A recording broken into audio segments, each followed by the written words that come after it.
Very good morning to all of you.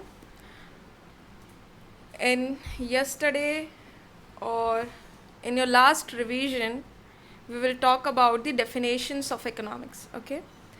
So, in this revision class, we will study the economic activity, non economic activity, microeconomics, macroeconomics, and how the statistics or data is important for the economics. Okay.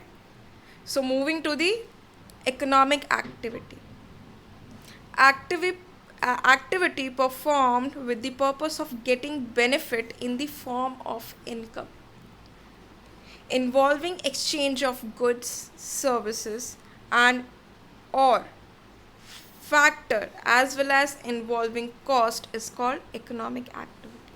Simply कोई भी activity जिस activity से आप income generate करते हो, ठीक है, जिससे आपको इनकम मिलती है, ओके, दैट विल बी, वो गुड्स भी हो सकता है, कोई कमोडिटी भी हो सकता है, वो सर्विस भी हो सकता है, आप किसी को सर्विस प्रोवाइड कर रहे हो, okay, that will be factor also, that are four factors of production.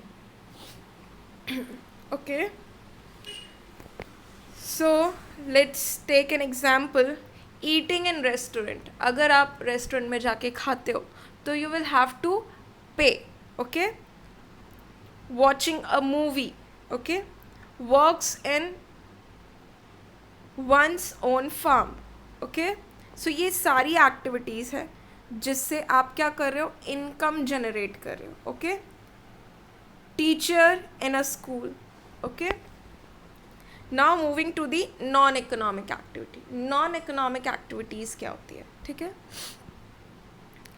Activity which is performed without the specific purpose, means उनका ये काम करने का कोई स्पेसिफिक पर्पस नहीं होता है, कोई गोल नहीं होता है, ठीक है, is called non economic activity. It does not involve exchange of benefits. इसमें बेनिफिट्स का एक्सचेंज नहीं है, यहाँ पे कोई भी इनकम जनरेट नहीं होती है, ठीक है. फॉर एग्जाम्पल हम चैरिटी करते हैं, सो उसमें हमें रिटर्न इनकम नहीं मिलता है, that is not for the benefit, benefit के लिए नहीं होता है वो, okay. For example consideration of love and affection. एक मदर एक बेबी को जब नर्चर करती है, so she will not take money, okay. Now there are two branches of economics, okay, microeconomics and macroeconomics, okay. Economic analysis is done to study the individual unit as well as study the economy as whole.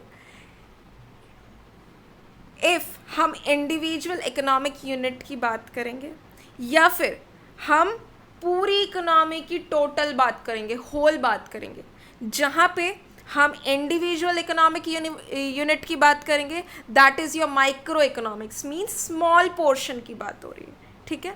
जब हम पूरी economy की बात करेंगे, that is your large portion, okay. So that is macro economics, okay. Now, microeconomics is the study of individual unit of the economy and it studies rational behavior of individual unit. किस तरीके से एक person behave करता है economy में, okay, is micro economics. Microeconomics studies the behavior of individual unit of the economy and microeconomics analysis uses the principle of marginalism to analyze how individual units may make decision, okay. So microeconomics में एक person की या group of person के behaviour की study होती है जिसमें वो क्या एनालाइज करते हैं, क्या एनालाइज करते हैं, दैट मार्जिनलिज्म मीन्स एडिशन, कितना ऐड हो रहा है, ठीक है. यानी अगर एक कंज्यूमर है, एक इंडिविजुअल पर्सन है, सो किस तरीके से वो अपने वांट्स को सेटिस्फाई कर रहा है विथ एडिंग थिंग्स, किस तरीके से वो ऐड कर रहा है चीज़ें. फॉर एग्जाम्पल कि okay, let's take an example of juice. ठीक है, सो फर्स्ट टाइम जब आप जूस कंज्यूम करते हो, ठीक है, तो आपको थोड़ा सेटिस्फैक्शन मिलता है. देन यू वांट, बिकॉज आपको बहुत ज़्यादा और भूख लगी है, तो you will take another glass of juice. ठीक है, यू आर एडिंग थिंग्स. जहाँ पे एडिशन होता है इस मार्जिनलिज्म. ठीक है, और किस तरीके से एक इंडिविजुअल पर्सन अपने डिसीजन ले रहा है. ठीक है, अब माइक्रो इकोनॉमिक्स में एग्जाम्पल है demand analysis, that how a person demanding, किस तरीके से वो डिमांड कर रहा है. Here your demand means your want. ठीक है, but your demand is when you are able to pay. जब आप पे कर सकोगे, at that time your wants become demand. Okay, so micro economics में हम डिमांड एनालिसिस करते हैं कि कंज्यूमर की कैसी डिमांड है, कैसी ज़रूरत है. ठीक है, और सप्लाई एनालिसिस में हम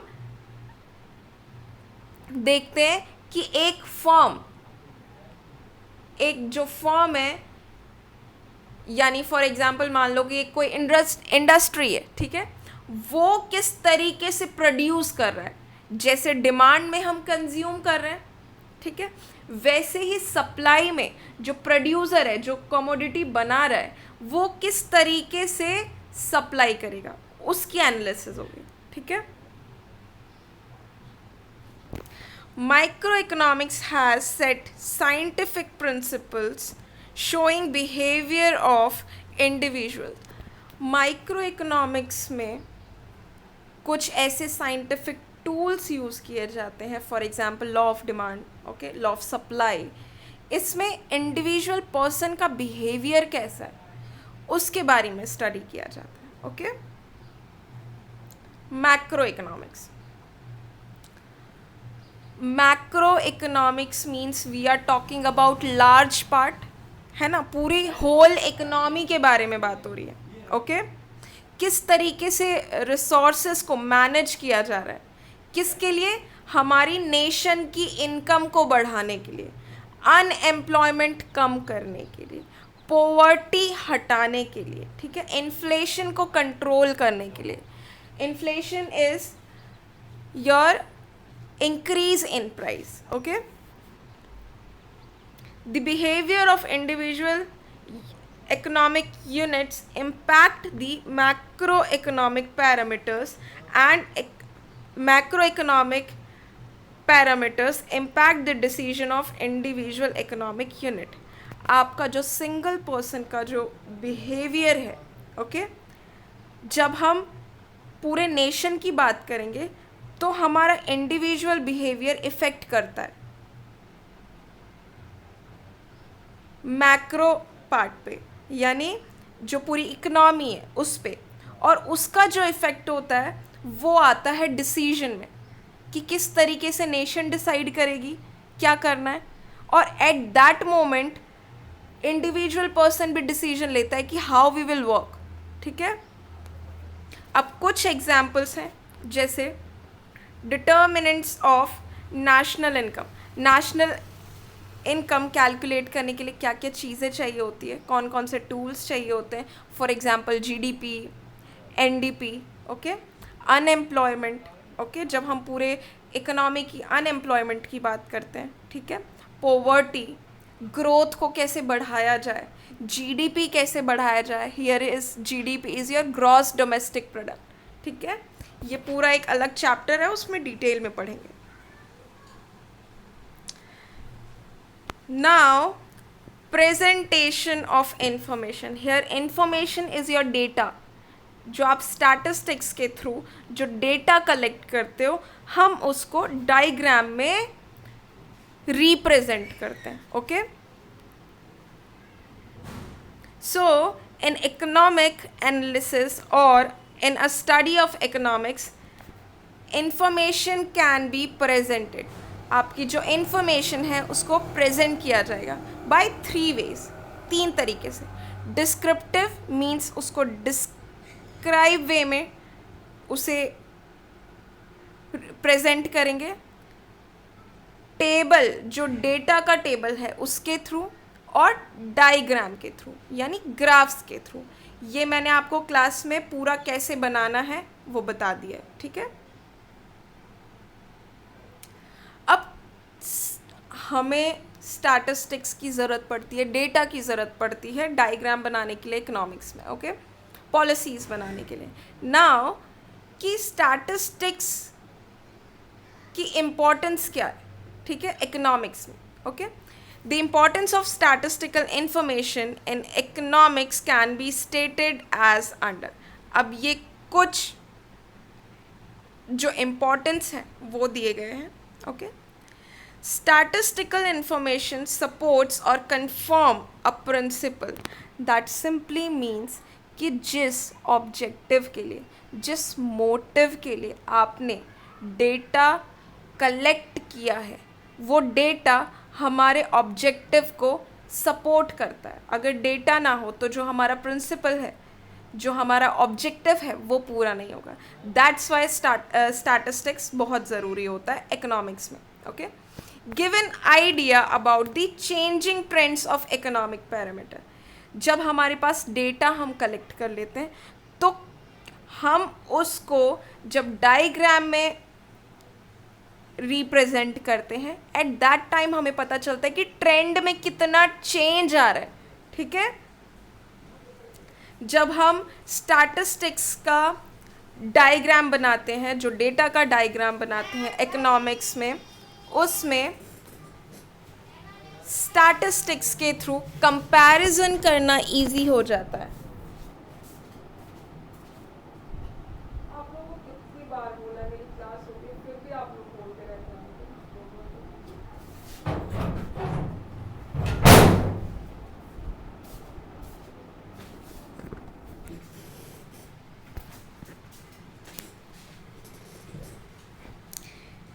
कैसे डेटास को कंपेयर करना है, लाइक जो डेटा है मे बी लास्ट ईयर का होगा, प्रेजेंट ईयर का होगा, तो उसको कंपेयर करना. ठीक है, ताकि जो हम पॉलिसीज़ बनाएं वो इजी हो जाए. ठीक है. Then to make precise presentation of facts, data के थ्रू हम बहुत प्रिसाइज यानी एक्यूरेट प्रेजेंट कर पाते हैं फैक्ट्स को. Okay,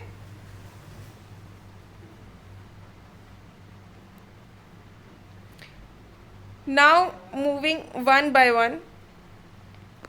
Okay, so statistical information supports or confirms a principle. Philosophy of economics observes human behavior and scientific tool in economics establish principles and theory. So इसमें हम ये ऑब्जर्व करते हैं कि ह्यूमन का बिहेवियर कैसा है with the help of scientific tools. Okay, and with the help of scientific tools means आपने for example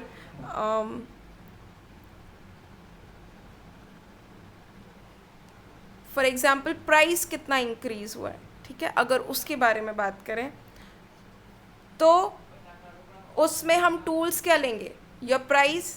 ओके, सो इस तरीके से थियरीज एस्टैब्लिश होती है. ठीक है. Test to validate such test is done with the help of statistical information. अब ये सारी जो चीज़ें हैं, जो ये सारे डायग्राम्स और जो ये सब टेस्ट किए जाते हैं, ये हम स्टैटिस्टिक्स के हेल्प से ही कर पाते हैं. ठीक है. Gives an idea about changing trend of economic parameter. Okay, with the help of economic data we can obtain an idea of the direction and magnitude change in economic parameter. जब हमारे पास datas आते हैं, okay, सो हमें थोड़ा idea लगता है कि किस तरीके से, मैग्नीट्यूड मीन्स कितना चेंज आ रहा है. ओके, ट्रेंड में. Okay, such data help individual units to make appropriate decision.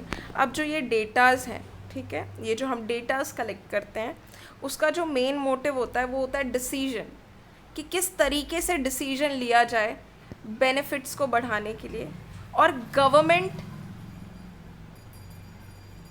किस तरीके से पॉलिसीज बनाए लोगों के लिए जो उनके लिए बेनिफिशियल हो. ठीक है, to make comparative study easy. Okay, if appropriate statistical data are obtained, then comparison of parameter over different times across regions and across nation can be made. Okay, so अगर हमें डेटा सही, एकदम appropriate, सही, accurate मिलते हैं, तो हम अलग अलग टाइम के, अलग अलग रीजन के और अलग अलग जो नेशन है, जो कंट्री है, उसका कंपैरिजन कर पाते हैं. Okay, to make precise presentation of fact. हम उसका प्रेजेंटेशन कैसे करते हैं फैक्ट्स का? Through graph. ठीक है, सो ग्राफ्स शोइंग इन्फ्लेशन, कितना प्राइस बढ़ रहा है, डिफ्लेशन, कितना प्राइस फॉल हो रहा है. ठीक है, एग्रीकल्चर प्रोडक्शन, कितना प्रोडक्शन किया है, रीजनल इनकम, कितनी इनकम आई है, can give a clearer picture of their trend as compare to what description in words can do. Okay, so किस तरीके से ट्रेंड चेंज हो रहा है उसका कंपैरिजन. ठीक है, जैसे आपके ऊपर वाले पॉइंट में लिखा हुआ था कि किस तरीके से कंपेयर किया जाएगा. So with the help of the graphs. Okay, now some requisite aspects in collecting statistical information and presenting it in diagram, graphs and chart. जब हम इकोनॉमिक्स में डायग्राम बनाते हैं तो उसके लिए हमें पहले स्टैटिस्टिकल डेटा चाहिए होती है. ठीक है, अब वो डेटा कैसे होनी चाहिए, किस तरीके से उस डेटास को कलेक्ट किया जाएगा. ठीक है, so first thing is sources of information और डेटा. जो सोर्स है जहाँ से वो हमें मिल रहा है वो कैसा होना चाहिए? रिलायबल. ठीक है, यूनिवर्सली एक्सेप्टेबल, मतलब जो वो डेटाज हैं वो एक्यूरेट होने चाहिए, एक्सेप्टेबल होने चाहिए. ओके, एंड रिलेटेबल होने चाहिए.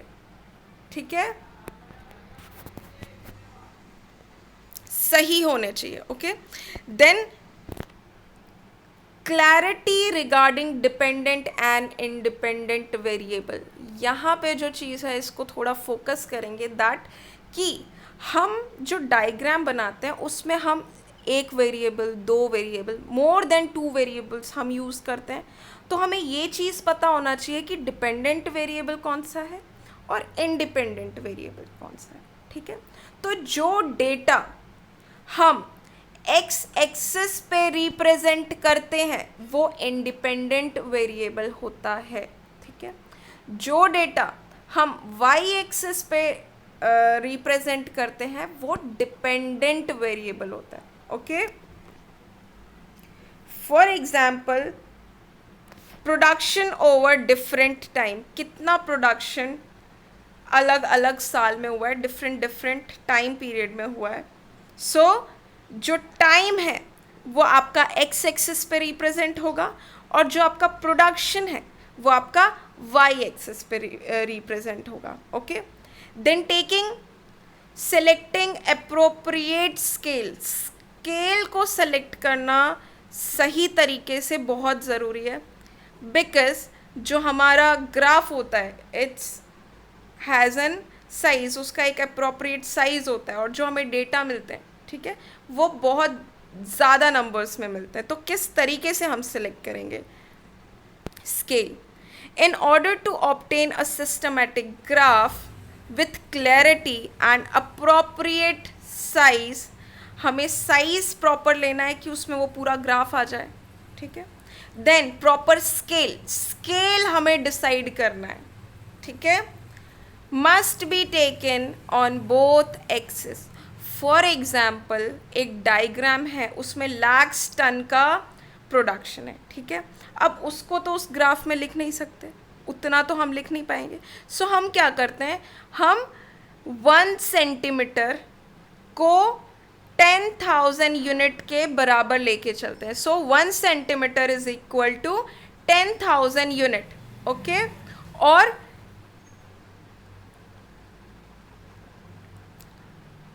1 centimetre is equal to 5 years. अगर मान लो कि 20 ईयर्स की बात हो रही है, ठीक है, तो 1 सेंटीमीटर में हम क्या कर लेंगे, उसको डिवाइड कर देंगे कि 1 सेंटीमीटर कितना होगा, 5 साल के बराबर होगा, ठीक है। Then presenting quantitative numerical information in diagrams and graphs। अब स्टैटिस्टिक्स हमें मिल गया, डेटा मिल गई, इंफॉर्मेशन मिल गया, अब उसको किस तरीके से प्रेजेंट करना है, ठीक है। सो डेटास को हम अलग अलग डिफरेंट टाइप से हम उसको प्रेजेंट कर सकते हैं, ओके। हम ग्राफ्स भी यूज़ कर सकते हैं, डायग्राम्स भी यूज़ कर सकते हैं, okay. So numerical data can be presented in different types of graphs and diagram, ठीक है। डायग्राम शोइंग, अब डायग्राम पे क्या चीज़ शो करेगी, अगर लीनियर, लीनियर मीन्स कि जो पॉइंट्स हैं वो एक लाइन बनाएंगे, एंड नॉन लीनियर मीन्स कि जो वो पॉइंट्स हैं वो ऊपर नीचे होगा, ठीक है, वो पॉइंट्स अलग अलग जगह होगा, ठीक है। तो डायग्राम्स ये बताते हैं कि उसमें लीनियर रिलेशन है कि नॉन लीनियर रिलेशन है, ठीक है। सो कुछ टाइप्स हैं डायग्राम्स के, बार डायग्राम यानी बार ग्राफ भी बोलते हैं, ग्रुप्ड बार डायग्राम, पाई डायग्राम, ठीक है। अब इसको हम 1 बाय 1 पढ़ेंगे, ओके। ये बाई डायग्राम, ये बार डायग्राम मैंने आपको प्रैक्टिकली बता दिया है। सो मैं ये होप कर रही हूँ कि ये आपको पता होगा, ठीक है।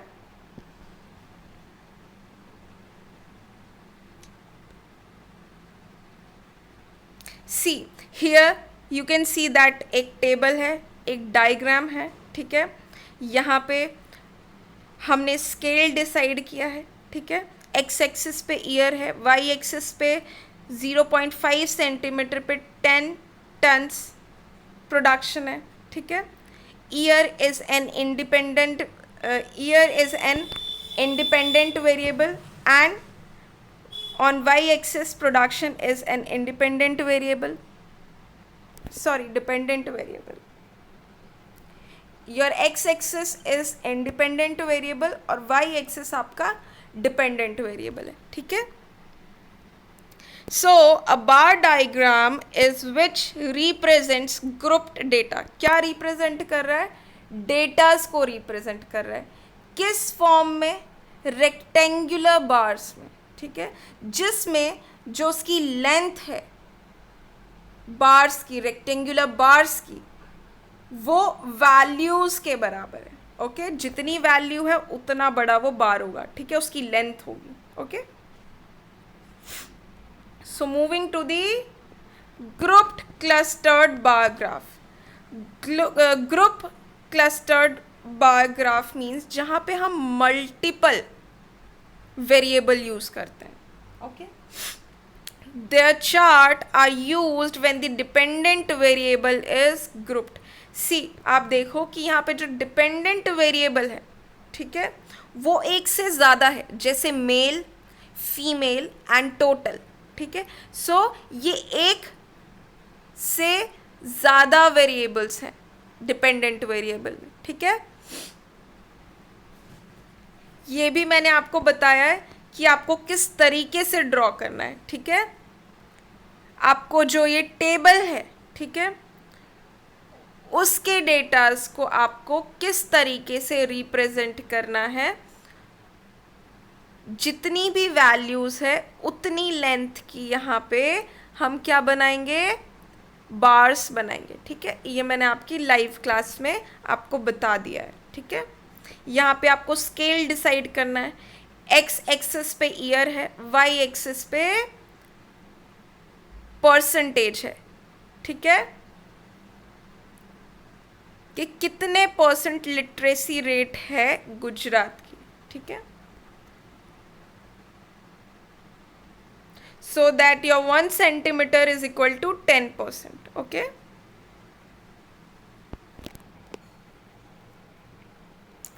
पाई डायग्राम, ठीक है।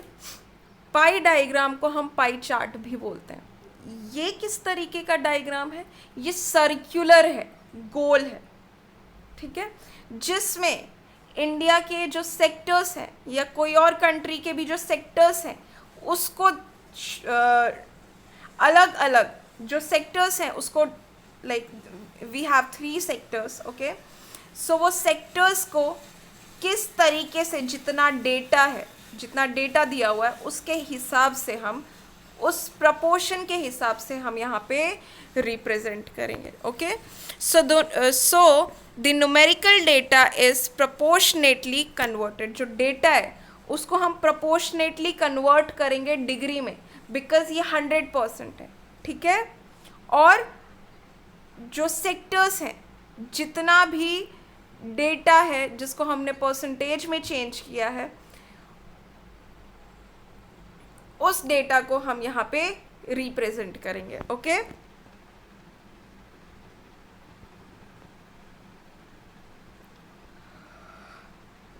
Now importance of economics. Economics की इम्पॉर्टेंस क्या है लाइफ में और इकोनॉमी में और एक इंडिविजुअल पर्सन की लाइफ में, फर्म के काम में, okay.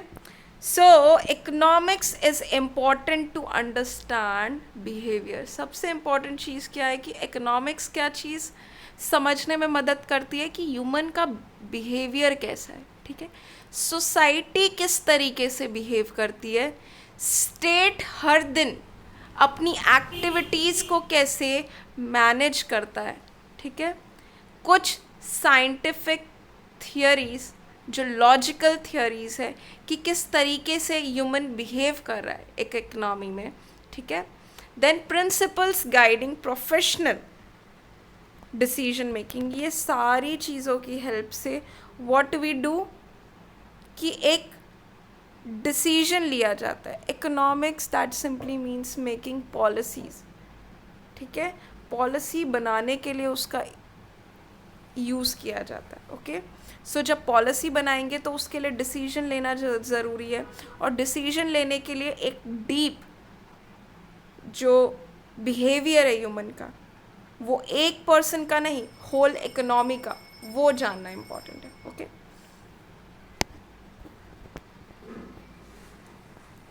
So importance of economics, first thing कि एवरीडे बिहेवियर, ह्यूमन का बिहेवियर हर दिन कैसा होता है, ठीक है। नाउ देयर आर 5 पॉइंट्स, ठीक है। चलो,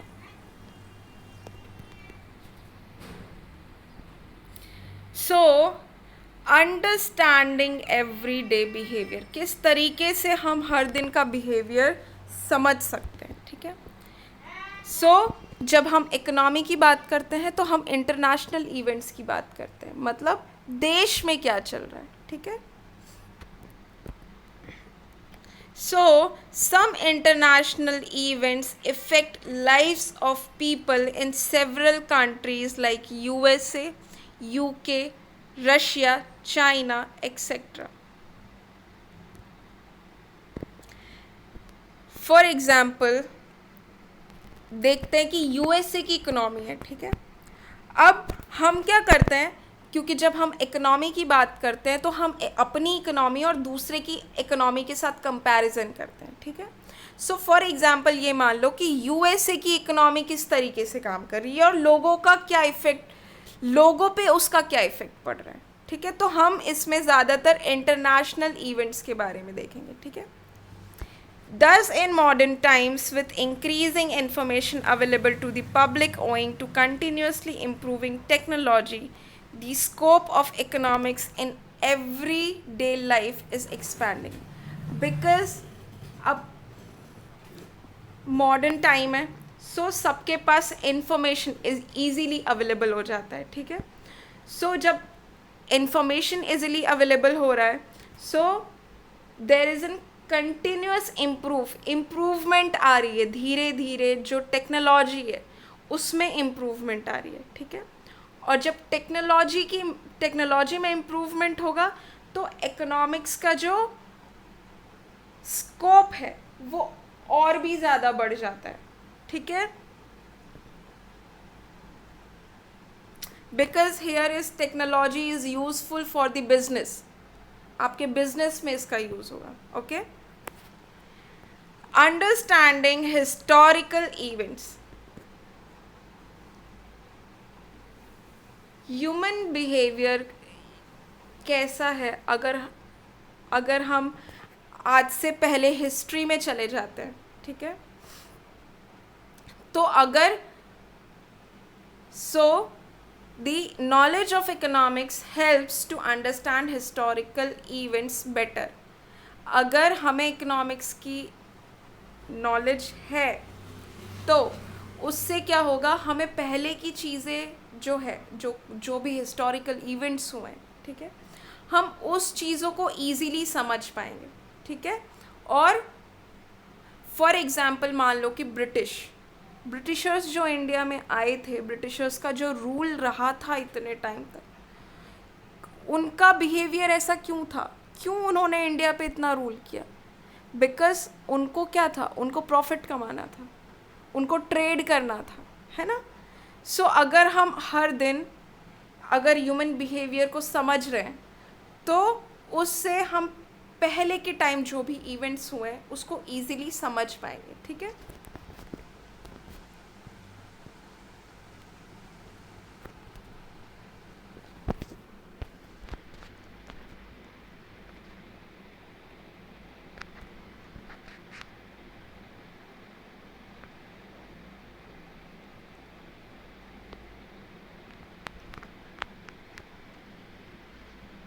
So that is sorry.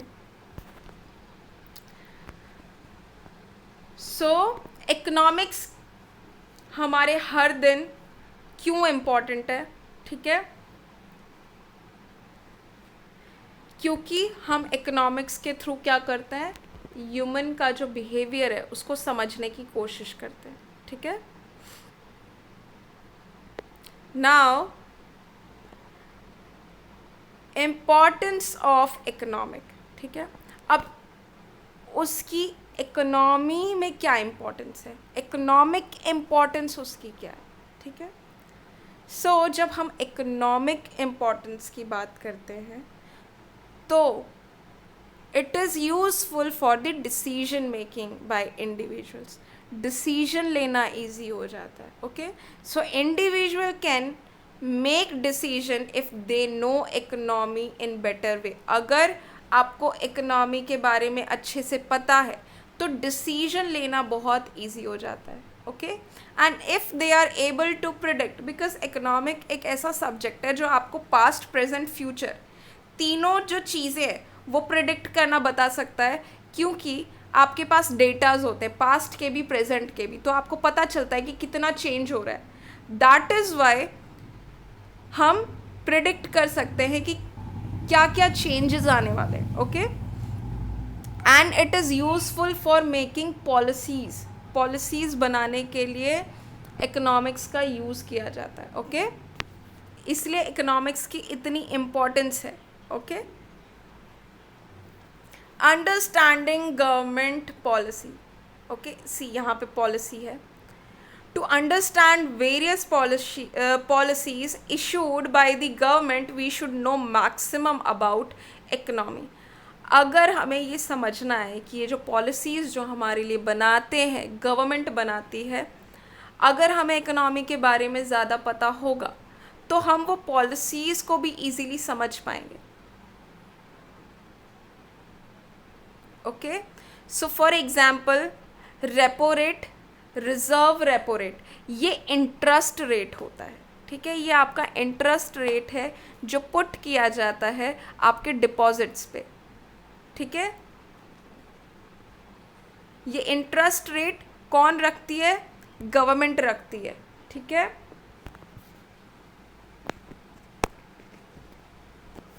Now professional decision making.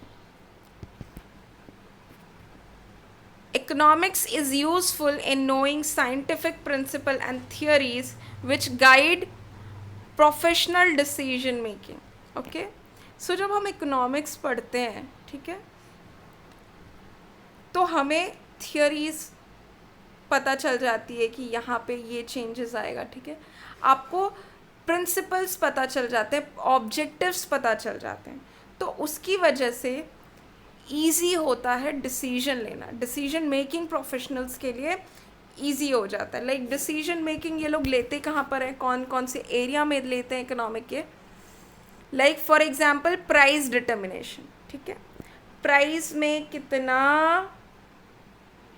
Price को किस तरीके से डिटरमाइन करना है, फिक्स करना है, ठीक है। वेज को किस तरीके से फिक्स करना है, डिटर्मिनेशन, ओके। एम्प्लॉयमेंट फैक्टर्स, अब अगर कहीं एम्प्लॉयमेंट है तो उसके कौन कौन से फैक्टर्स हैं, ठीक है। Then degree of competition, competition कितना इंक्रीज होने वाला है, कितना बढ़ने वाला है। For example let's take an example, I am giving you an example of population, ठीक है। फॉर एग्जाम्पल अभी सबसे ज़्यादा जो पॉपुलेशन है वो चाइना की है, ठीक है, देन इंडिया की है, ठीक है। बट इकोनॉमिस्ट ने ये प्रिडिक्ट कर दिया है दैट बाय 2025, क्योंकि उनके पास पास्ट डेटाज हैं, ठीक है, पास्ट इंफॉर्मेशन है उनके पास कि किस स्पीड में पॉपुलेशन बढ़ रही है इंडिया के। सो दे प्रिडिक्ट दैट बाय 2025 और 2030 जो इंडिया होगा उसकी population all over the world में सबसे ज़्यादा होगी, ओके। सो लुक, आप इस सब्जेक्ट को थोड़ा लॉजिकली इसको समझने की कोशिश करें। क्यों? क्योंकि बिकॉज इकोनॉमिक्स है, ठीक है। यहाँ पे पॉलिसी बनाई जा रही है। आप जब अपने घर की पॉलिसी बनाते हो तो कितनी सारी चीज़ों को देखते हो कि हाँ यहाँ पे क्या हो रहा है, यहाँ पे क्या हो रहा है, यहाँ पे क्या हो रहा है। तो जब हम पूरी इकोनॉमी की बात करेंगे, करोड़ों लोगों की बात करेंगे, एट दैट टाइम वहाँ पे बहुत सारे वेरिएबल्स होंगे। So don't get confused, variables में कंफ्यूज मत होना, उसको आप अच्छे से समझो, आप उसको अच्छे से पढ़ो कि हाँ ये चीज़ यहाँ पे ये है, ठीक है, तो आपको ईजीली समझ आएगा, ठीक है। वेरिएबल्स ज़्यादा हैं इसीलिए थोड़ा कंफ्यूजिंग हो जाता है, बट अगर वो वेरिएबल्स अच्छे से समझ आ गए, वो चीज़ें अच्छे से आपको पता है, तो ये डिफ़िकल्टी नहीं आएगी। एंड आई एम होपिंग कि आप लोग अच्छे से जो भी मैं पढ़ा रही हूँ वो आप लोग अभी से अच्छे से पढ़ोगे, बिकॉज आपके जैसे जैसे चैप्टर्स आगे बढ़ेंगे वही बेसिक चीज़ें आपकी आगे यूज़ होगी। जैसे आपका डिमांड, सप्लाई, वो सब थियोरी जब पढ़ोगे तब यही यूज़ में आएगा। आपका नेशनल इनकम कैसे कैलकुलेट करना है वो भी आएगा। तो ये सारी चीज़ों की ज़रूरत पड़ेगी। तो स्टेप बाय स्टेप क्लियर करते हुए, एकदम कंसेप्ट को समझते हुए आपको पढ़ना है, okay. So thank you so much. Here we will complete our first chapter, Economics Introduction. Okay? Thank you so much.